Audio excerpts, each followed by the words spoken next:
It's Milliegoat here today, and I thought it'd be cool to do how to change a flat. Now today on my ride I got a flat and I made it to the car okay, but I'm learning how to change a flat just as much as you guys are on this clip. So I'm going to have my dad change the flat and I'm going to video. So let's watch him change the flat because I'm learning just as much as you guys. So that would be the flat right now.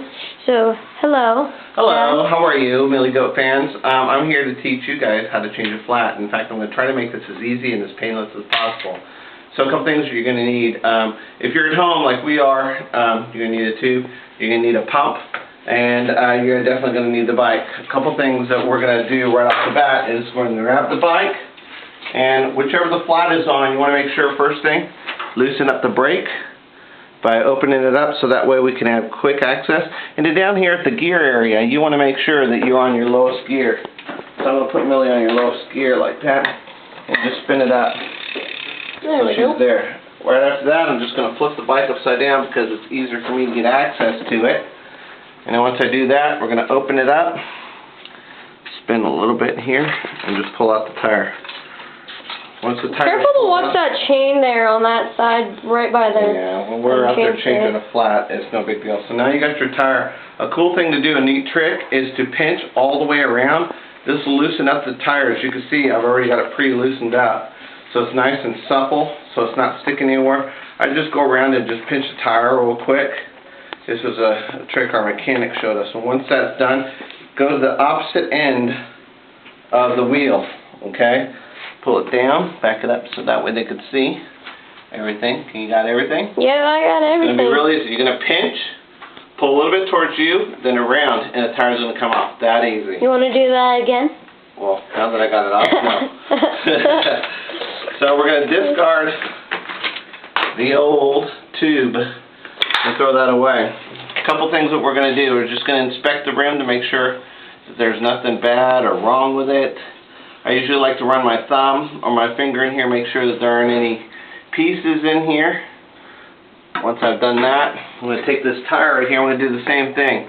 So this tire right here, I'm going to open it up, I'm going to stick my thumb in this way, and I'm just going to run it like this. Usually if you'll feel something on it, you'll feel where it's going to be prickly. So you do it on one side, and then I flip it over and do it on the other side.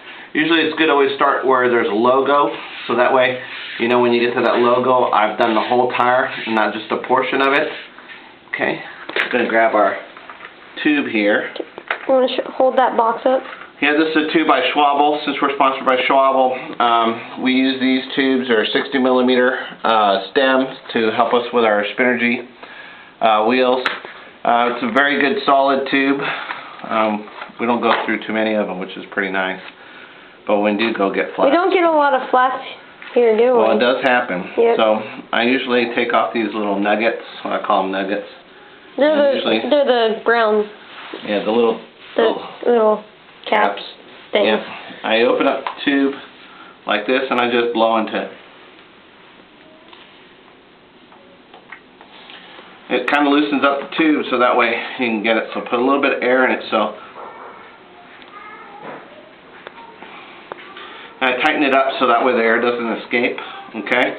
Next thing I'm going to do is I'm going to grab the tire here, and on the tire you'll notice that sometimes there's some writing. Usually where there's writing, there's information about the tire, how much you pump it up to, and everything. So on this tire here, might be on the Ultremo side. Let's see. Yep, right here is all the printing. I don't know if you could make that out, but right over here it tells you what it is, what kind of tire, the manufacturer, also how much. So what we're going to do is we're going to put this information here, right where you would stick the stem in, right here. So there's a stem. We're just going to stick a marker area? Yeah, so what this does is it marks the tire on where you want to put it. So next time, now set. I'll get that off. Since it had been wet here, I need a little rag. You need a rag? Yeah, hold on a second. Do this real quick. He's disappeared! Where'd you go? There he went. Little rag.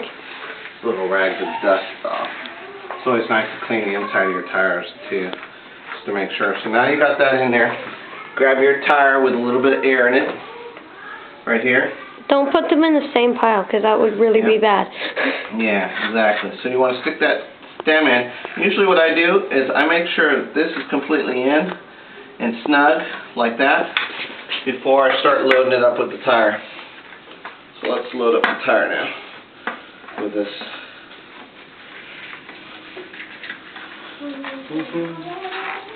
The fun part.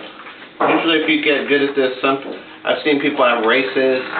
Some people go out there and try to put these in as quickly as they can so they can get back on the ride.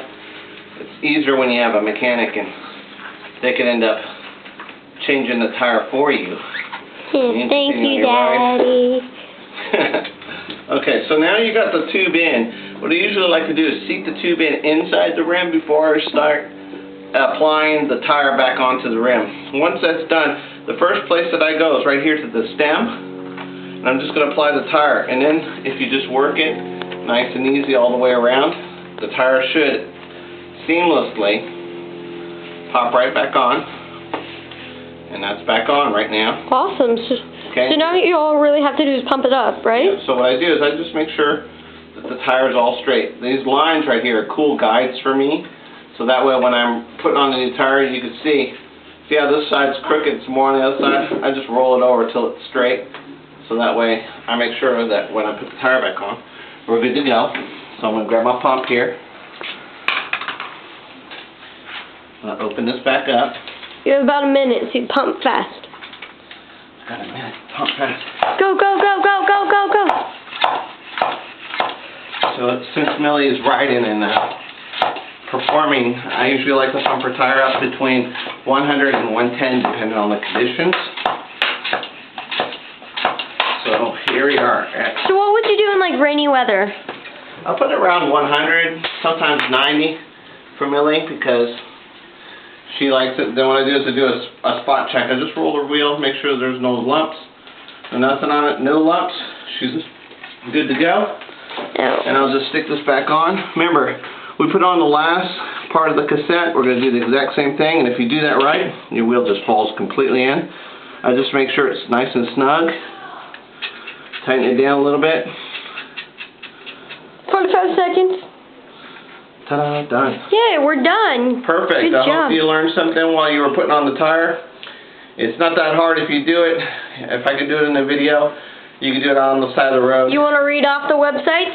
Yeah, I can read off the websites. Go to milliegoat.wordpress.com.